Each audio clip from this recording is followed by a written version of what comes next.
అమ్మాయిలను ట్రాఫికింగ్ చేయిస్తున్నారని సేవ చేస్తున్న వారి మీద నీచంగా మాట్లాడిన నువ్వు నీ గ్యాంగు అంత సేడిస్టులు కాకపోతే మరి ఏవరయ్యా మీరు అని అడుగుతా ఉన్నాను ఇదే పెద్ద మనిషి చంద్రబాబు నాయుడు. మన ప్రభుత్వం వల్ల తనకు మేలు జరిగింది అని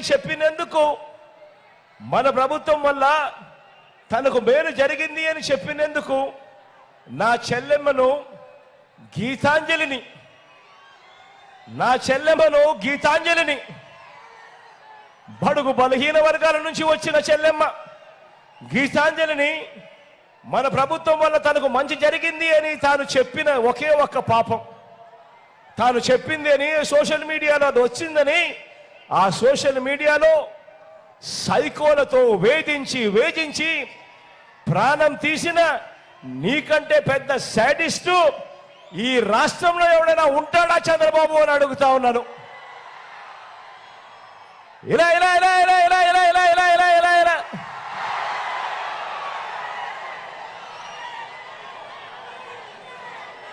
మన ఇంతటి దారుణంగా చంద్రబాబు నాయుడు గారు మరి ఇలాంటి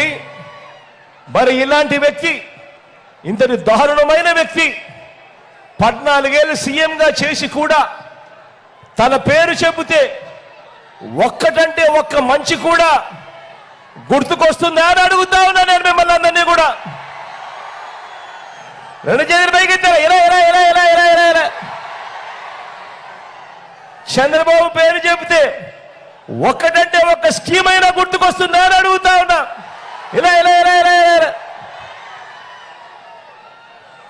14 ఏళ్ళు ముఖ్యమంత్రిగా చేసిన తర్వాత తన పేరు చెబితే ఒక్కటంటే ఒక మంచి కానీ ఒక్కటంటే ఒక స్కీము కానీ పేదలకు గుర్తుకొచ్చే పరిస్థితే లేని ఈ చంద్రబాబు మనకు ప్రత్యర్థి. మరో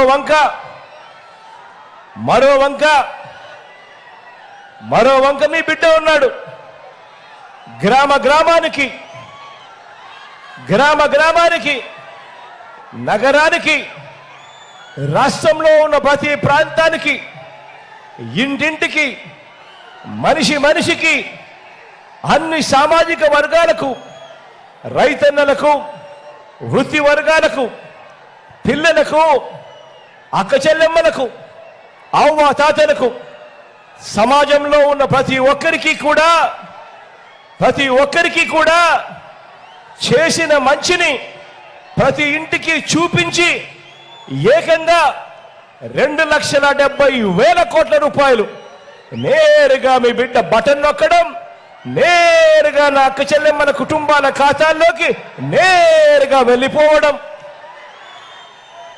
ఇంత డబ్బు నా అక్క చెల్లెమ్మల కుటుంబాల ఖాతాల్లోకి నేరుగా పంపించిన మీ బిడ్డ మేనిఫెస్టోలో ఎవరైనా కూడా గతంలో చూసిన పరిస్థితులు ఏమిటి అనంటే ఎన్నికలప్పుడు మేనిఫెస్టో చెప్తారు, ఎన్నికలప్పుడు రంగురంగుల ఆశలు కనిపిస్తారు. ఆ తర్వాత ఎన్నికలు అయిపోయిన వెంటనే చెత్తబుట్టలో వేస్తా ఉన్న సంస్కృతిని మార్చి ఆ మేనిఫెస్టోను ఒక భగవద్గీతగా, ఆ మేనిఫెస్టోను ఒక బైబిల్గా, ఆ మేనిఫెస్టోను ఒక ఖురాన్గా ఏకంగా భావించి 99% వాగ్దానాలు అమలు చేసి చూపించి మనం ఇవాళ ఎన్నికలకు వెళ్తా ఉన్నాము. సిద్ధం అని చెప్పి అమ్మాయిలను ట్రాఫికింగ్ చేయిస్తున్నారని సేవ చేస్తున్న వారి మీద నీచంగా మాట్లాడిన నువ్వు నీ గ్యాంగు అంత సేడిస్టులు కాకపోతే మరి ఏవరయ్యా మీరు అని అడుగుతా ఉన్నాను ఇదే పెద్ద మనిషి చంద్రబాబు నాయుడు. మన ప్రభుత్వం వల్ల తనకు మేలు జరిగింది అని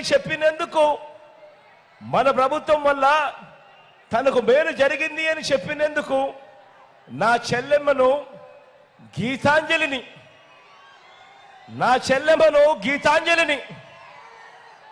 బడుగు బలహీన వర్గాల నుంచి వచ్చిన చెల్లెమ్మ గీతాంజలిని మన ప్రభుత్వం వల్ల తనకు మంచి జరిగింది అని తాను చెప్పిన ఒకే ఒక్క పాపం తాను చెప్పింది అని సోషల్ మీడియాలో అది వచ్చిందని ఆ సోషల్ మీడియాలో సైకోలతో వేధించి ప్రాణం తీసిన నీకంటే పెద్ద శాడిస్టు ఈ రాష్ట్రంలో ఎవడైనా ఉంటాడా చంద్రబాబు అని అడుగుతా ఉన్నాను. ఇలా ఇలా ఇలా ఇలా ఇలా ఇలా ఇలా ఇలా ఇలా ఇలా ఇలా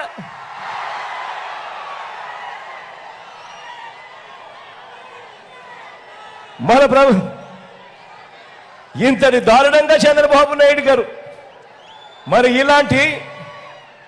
ఇలాంటి వ్యక్తి, ఇంతటి దారుణమైన వ్యక్తి 14 ఏళ్ళు సీఎంగా చేసి కూడా తన పేరు చెబితే ఒక్కటంటే ఒక్క మంచి కూడా గుర్తుకొస్తుందా అని అడుగుతా ఉన్నా నేను మిమ్మల్ని అందరినీ కూడా. రెండు చేతులు పైకెత్తారా? ఇలా ఇలా ఇలా ఇలా ఇలా ఇలా ఇలా చంద్రబాబు పేరు చెబితే ఒక్కటంటే ఒక్క స్కీమ్ అయినా గుర్తుకొస్తుందా అని అడుగుతా ఉన్నా. ఇలా ఇలా ఇలా ఇలా ఇలా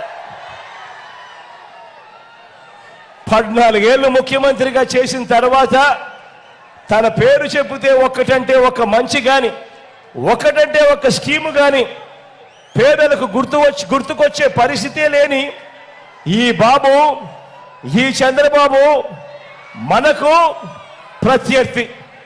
ఈ చంద్రబాబు మనకు ప్రత్యర్థి. మరో వంక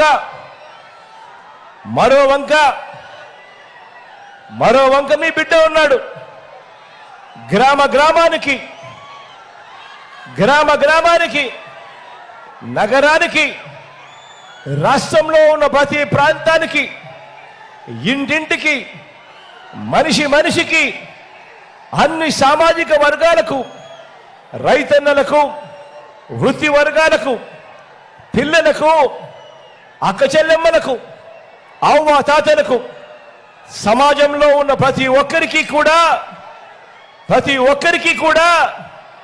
చేసిన మంచిని ప్రతి ఇంటికి చూపించి ఏకంగా 2,70,000 కోట్ల రూపాయలు నేరుగా మీ బిడ్డ బటన్ నొక్కడం, నేరుగా నా అక్క చెల్లెమ్మల కుటుంబాల ఖాతాల్లోకి నేరుగా వెళ్ళిపోవడం. ఇంత డబ్బు నా అక్క చెల్లెమ్మల కుటుంబాల ఖాతాల్లోకి నేరుగా పంపించిన మీ బిడ్డ మేనిఫెస్టోలో ఎవరైనా కూడా గతంలో చూసిన పరిస్థితులు ఏమిటి అనంటే ఎన్నికలప్పుడు మేనిఫెస్టో చెప్తారు, ఎన్నికలప్పుడు రంగురంగుల ఆశలు కల్పిస్తారు. ఆ తర్వాత ఎన్నికలు అయిపోయిన వెంటనే చెత్తబుట్టలో వేస్తా ఉన్న సంస్కృతిని మార్చి ఆ మేనిఫెస్టోను ఒక భగవద్గీతగా, ఆ మేనిఫెస్టోను ఒక బైబిల్గా, ఆ మేనిఫెస్టోను ఒక ఖురాన్గా ఏకంగా భావించి 99% వాగ్దానాలు అమలు చేసి చూపించి మనం ఇవాళ ఎన్నికలకు వెళ్తా ఉన్నాము. సిద్ధం అని చెప్పి